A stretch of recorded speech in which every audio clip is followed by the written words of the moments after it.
अस्सलाम वालेकुम। आज इस वीडियो में हम आपके फ्रिक्वेंटली आस्क्ड क्वेश्चंस के आंसर करेंगे। वैसे तो आई बिलीव कि मैंने पूरे के पूरे नॉर्वे के एडमिशन प्रोसेस पे ये वाली वीडियो में डिटेल में एक्सप्लेन कर दिया, लेकिन फिर भी कुछ ऐसे क्वेश्चंस हैं जो कि बार बार आप लोग पूछे जा रहे थे, कभी यूट्यूब के कमेंट में, कभी इंस्टाग्राम के डीएम्स में। तो मैंने सोचा एक ऐसी वीडियो बना देता हूँ जिनमें आपके सारे फ्रिक्वेंटली आस्क्ड क्वेश्चंस के आंसर कर दूंगा, ताकि शायद हो सकता है कि दोबारा वो ना पूछे जाएँ। तो without wasting any time let's start the video.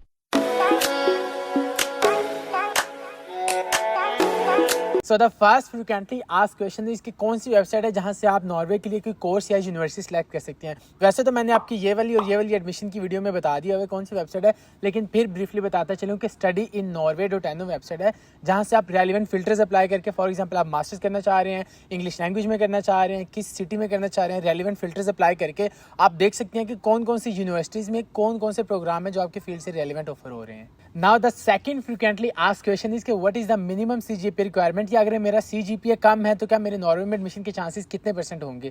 तो कोई भी यूनिवर्सिटी आपको नहीं बताती कि आपके मिनिमम कितना सीजीपीए होना चाहिए और फिर आपका एडमिशन हो जाएगा। आप किसी भी यूनिवर्सिटी की वेबसाइट देख लें, कहीं भी रिक्वायरमेंट में नहीं लिखा होता। लेकिन to be on safe side, ये मेरा पर्सनल ओपिनियन है कि अगर आपका सीजीपीए 70% से ज़्यादा है तो आपके नॉर्वे में एडमिशन के चांसेस काफ़ी अच्छे हैं। लेकिन अगर 70% से लो है तो इसका मतलब ये नहीं है कि आपको नॉर्वे में अप्लाई नहीं करना चाहिए, क्योंकि यहाँ के एप्लीकेशन प्रोसीजर टोटल फ्री, आपका 1 रुपया भी नहीं लगता एप्लीकेशन प्रोसेस में। तो इसलिए अगर आपका जीपीए लो भी है तो भी मैं आपको इंकरेज करूंगा कि आप नॉर्वे में ज़रूर अप्लाई करें, क्योंकि मैं पर्सनली कुछ लोगों को जानता हूं जिनका जीपीए 2.6 या शायद 2.5 तक था और उनका भी नॉर्वे में हो गया। तो इसका मतलब ये नहीं है कि आपका भी 2.5 या 2.6 जीपीए भी हो जाएगा, लेकिन इसका मतलब ये भी नहीं है कि आप बिल्कुल ही अप्लाई ना करें। Now the third frequently asked question is कि क्या नॉर्वे में एडमिशन के लिए अप्लाई करते हुए एज गैप मैटर करता है। तो ऐसा बिल्कुल भी नहीं है।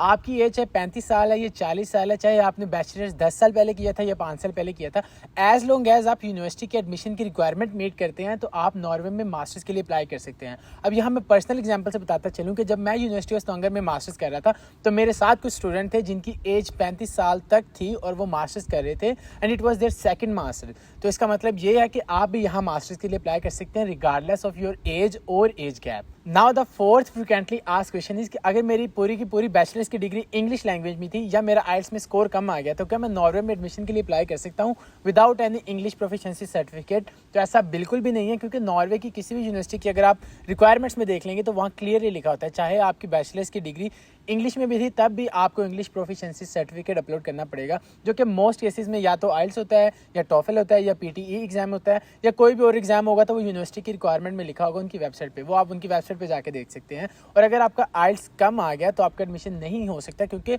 इन एनी केस आपको यूनिवर्सिटी की रिक्वायरमेंट मीट करनी पड़ेगी। और मोस्ट ऑफ द केसेस में यूनिवर्सिटी की रिक्वायरमेंट मिनिमम 6.5 आइल्स बैंड होती है। Now the fifth frequently asked question is कि what is the scope of XYZ field. अब मुझे अक्सर स्टूडेंट मैसेज करते रहते हैं कि भाई मैंने अपना बैचलर सोशल साइंसेज में किया है, इलेक्ट्रिकल में किया है, मैकेनिकल में किया है या आईटी में किया है, तो मेरा नॉर्वे में मास्टर्स करने के बाद डिग्री का क्या स्कोप होगा और मेरी करियर अपॉर्चुनिटीज कैसी होंगी। अगर आपकी डिग्री आईटी में है तो उसका नॉर्वे क्या पूरी दुनिया में ही बहुत अच्छा स्कोप है, एज लॉन्ग एज आपको आईटी की स्किल्स आती हैं। इसके अलावा अगर आपकी कोई भी डिग्री है तो थोड़ा सा उसका नॉर्वे में स्कोप कम है, लेकिन फिर यहाँ पर मैं ये मेंशन करता चलूँ कि अगर आप स्किल्ड हो, अगर आप ऑप्टिमिस्टिक हो, अगर आपको अपनी सीवी पे काम करना आता है and if you know how to sell yourself, तो आप नॉर्वे क्या किसी भी कंट्री में चले जाएं, आप अपॉर्चुनिटी ले जाएंगे। तो इसका कोई एग्जैक्ट आंसर नहीं हो सकता कि अगर आप यहाँ पर आके मैकेनिकल कर लेंगे तो आपकी इतने % चांसेस है जॉब मिल जाएगी, अगर यार इलेक्ट्रिकल कर लेंगे तो इतने % चांसेस है जॉब मिल जाएगी। It entirely depends on your skill set और आप अपने आप को कैसे सेल करते हैं। Now the sixth frequently asked question is कि इज नॉर्वेजियन लैंग्वेज मैंडेटरी। अब ये किस कॉन्टेक्स्ट में बात हो रही है ये डिपेंड करता है उस पर। अगर तो आप एडमिशन के लिए पूछ रहे हैं तो बिल्कुल भी मैंडेटरी नहीं है। अगर आप पार्ट टाइम जॉब के लिए पूछ रहे हैं तो भी मैंडेटरी नहीं है। हाँ, अगर आप पार्ट टाइम जॉब इंडस्ट्री में करना चाह रहे हैं तो नॉर्वेजियन लैंग्वेज मैंडेटरी होगी या किसी हद तक उसकी रिक्वायरमेंट होगी। लेकिन अगर आप बात कर रहे हैं अपॉर्चुनिटीज़ की, तो अगर आपकी डिग्री जैसे मैंने पहले बताया आईटी में है तो आपको नॉर्वेजियन लैंग्वेज नहीं चाहिए होगी। अगर आपकी डिग्री आईटी की नहीं है, उसके अलावा किसी भी फील्ड की है, चाहे वो मैकेनिकल इंजीनियरिंग है, इलेक्ट्रिकल इंजीनियरिंग है, सिविल इंजीनियरिंग है या कुछ सोशल साइंसेज है, तो आपके चांसेस बहुत ज़्यादा हो जाएंगे अगर आप नॉर्वेजियन लैंग्वेज सीख लिए। इसलिए जब आप नॉर्वे में मास्टर्स में आते हैं तो कोशिश ये करें कि आप इवनिंग में या जब आपके पास फ्री टाइम हो साथ में नॉर्वेजियन लैंग्वेज के कोर्स में इनरोल कर लें। Now the next frequently asked question is कि अभी अपने मैं फाइनल ईयर में हूँ या फिर मेरी डिग्री कंप्लीट होगी और मुझे अभी तक डिग्री मिली नहीं है, तो क्या मैं नॉर्वे में मास्टर्स के लिए अप्लाई कर सकता हूँ। तो बिल्कुल भी आप अप्लाई नहीं कर सकते जब तक आपके पास आपकी डिग्री नहीं है and on top of that आपकी डिग्री HEC से अटेस्टेड नहीं है। तो नॉर्वे में जैसे मैंने पहले बताया मास्टर्स में अप्लाई करने के लिए एक रिक्वायरमेंट ये भी है कि आपके पास आपकी डिग्री और ट्रांसक्रिप्ट अटेस्टेड होनी चाहिए। तो इसका मतलब ये कि अगर आप फाइनल ईयर के स्टूडेंट है तो आप नॉर्वे में अप्लाई नहीं कर सकते। Moving on to our next frequently asked question which is के नॉर्वे में मास्टर्स के एडमिशन की डेडलाइन क्या है या मास्टर्स के एडमिशन का ड्यूरेशन क्या है, पीरियड क्या है।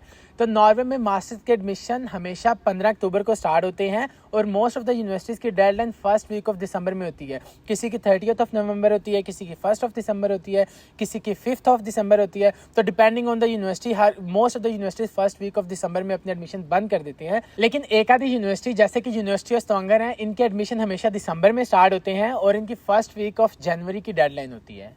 Now the next frequently asked question is कि क्या हमें नॉर्वे में पार्ट टाइम जॉब इजीली मिल जाएगी। वैसे तो मैंने अपने चैनल पर पार्ट टाइम जॉब्स के ऊपर बहुत ज्यादा वीडियोस बनाई हुई है। अगर आप मेरी ये वाली और ये वाली वीडियो देख लेंगे तो आपको पार्ट टाइम जॉब का सारा आइडिया हो जाएगा कि नॉर्वे में किस तरह मिलती हैं, इनके वेजेस क्या होते हैं और कितना इजीली मिल सकती है। लेकिन चलो इस वीडियो में इसको ब्रीफली आंसर करता जाता हूँ। अब पार्ट टाइम जॉब कितना इजीली मिलती है ये डिपेंड करता है कि आप किस सिटी में आते हैं। जैसे बड़े शहरों में part time job comparatively easy मिल जाती है। फॉर एग्जाम्पल अगर आप स्टवांगर में आ रहे हैं, ओस्लो में आ रहे हैं, ट्रोंडहाइम में आ रहे हैं या बर्गन में आ रहे हैं तो चांसेस है कि आपको पार्ट टाइम जॉब इजीली मिल जाएगी। लेकिन इसका मतलब ये नहीं है कि अगर आप छोटे शहरों में आ रहे हैं तो आपको पार्ट टाइम जॉब मिलेगी ही नहीं। वहां भी मिल जाएगी लेकिन वहां थोड़ा सा टाइम लग सकता है, शायद 2 माह लग जाएंगे, 4 माह लग जाएंगे। लेकिन मोस्ट ऑफ द टाइम सारे स्टूडेंट्स को पार्ट टाइम जॉब मिल जाती है eventually. Now the next frequently asked question is कि मैंने XYZ कोर्स में अपनी बैचलर्स किया है और अब मैं नॉर्वे की कौन सी यूनिवर्सिटी और कौन से प्रोग्राम में अप्लाई कर सकता हूँ। तो जैसे कि मैंने पहले बताया, नॉर्वे की सबसे अच्छी बात यह है कि यहाँ एप्लीकेशन प्रोसेसिंग की कोई फीस नहीं है। टोटल एप्लीकेशन प्रोसेस और admission process free of cost है। तो आपको जितने भी अपनी बैचलर से रिलेटेड मास्टर के कोर्सेज नजर आते हैं और जितनी भी पब्लिक यूनिवर्सिटीज में नजर आते हैं, आप सब की सब में अप्लाई कर दें ताकि आपके एडमिशन के चांसेस ज्यादा से ज्यादा हों। Now the next frequently asked question is about bank statement. अब मैंने इस वाली वीडियो में डिटेल में एक्सप्लेन कर दिया कि बैंक स्टेटमेंट क्यों चाहिए होती है, आप किस किस की यूज कर सकते हैं और अगर आपकी अपनी बैंक स्टेटमेंट नहीं है तो साथ आपको स्पॉन्सरशिप लेटर लगाना पड़ेगा, जिसका लिंक मैं नीचे डिस्क्रिप्शन में भी दे देता हूँ। लेकिन फिर भी आपको ब्रीफली बताता चलूँ कि आप अगर नॉर्वे में अप्लाई कर रहे हैं तो आप किसी की भी बैंक स्टेटमेंट यूज कर सकते हैं, चाहे वो आपकी हो, चाहे वो आपके रिलेटिव्स की हो, चाहे वो आपके सिबलिंग्स की हो, चाहे वो आपके पेरेंट्स की हो या चाहे वो आपकी किसी भी अननोन पर्सन की भी हो सकती है। लेकिन अगर वो आपकी बैंक स्टेटमेंट नहीं है तो साथ आपको लेटर ऑफ स्पॉन्सरशिप लगाना पड़ेगा, जिसका लिंक मैं नीचे डिस्क्रिप्शन में दे देता हूँ। और हर साल बैंक स्टेटमेंट की अमाउंट चेंज होती रहती है। इस साल जो कि मुझे पता है वो है 1,29,900 नॉर्वेजियन क्रोनर। अगले साल ये दोबारा से ज़्यादा हो जाएगी। तो काइंडली जब आप एडमिशन के लिए अप्लाई कर रहे हैं तो यूनिवर्सिटी की वेबसाइट से मेक श्योर कर लें कि जिस साल आप अप्लाई कर रहे हैं उस साल बैंक स्टेटमेंट की रिक्वायरमेंट कितनी है। Now the last frequently asked question which is कि can I bring my dependents to Norway if I am coming from my masters or PhD or any other program। तो that depends कि आपके dependents कौन है। अगर तो वो आपके वाइफ है, आपके बच्चे हैं तो आप उनको अपने साथ ला सकते हैं। अगर वो आपके पेरेंट्स है और उनका पीछे कोई भी टेक केयर करने वाला नहीं है तो I would highly recommend you कि आप UDI.no पे जाएं, उनके कॉन्टैक्ट अस फॉर्म पे जाएं और वहाँ आप उनसे पूछ सकते हैं कि इस तरह मैं अपने पेरेंट्स को लाना चाह रहा हूँ, वो मेरे पे डिपेंडेंट है और उनका पीछे ख्याल रखने वाला कोई भी नहीं है। तो अगर आपको वो अलाउ करते हैं तभी आप उनका वीज़ा अपने साथ अप्लाई कर सकते हैं और उनको अपने साथ नॉर्वे ला सकते हैं। और अगर वो अलाउ नहीं करते तो आप उनको किसी भी सिचुएशन में अपने साथ नहीं ला सकते। तो मैंने कोशिश की है कि इस वीडियो में आपके सारे फ्रीक्वेंटली आस्क्ड क्वेश्चंस के आंसर कर दूं जो कि मुझसे बार बार मेरे इंस्टाग्राम के डीएम्स में या यूट्यूब के कमेंट्स में पूछे जा रहे थे। तो आई होप आपको आपके क्वेश्चंस के आंसर मिल गए हैं। लेकिन अगर फिर भी आपके पास कोई क्वेश्चन है तो आप मुझे इंस्टाग्राम पे फॉलो करके वहां पे पूछ सकते हैं या आप यूट्यूब की वीडियो पे कमेंट कर सकते हैं। मैं कोशिश करूंगा जितनी जल्दी हो सके आपको आंसर करूं। आई होप आपको मेरी वीडियो अच्छी लगी है। अगर वीडियो अच्छी लगी है तो इस वीडियो को लाइक करें, मेरे चैनल को सब्सक्राइब करें एंड अंटिल नेक्स्ट टाइम, अल्लाह हाफिज़।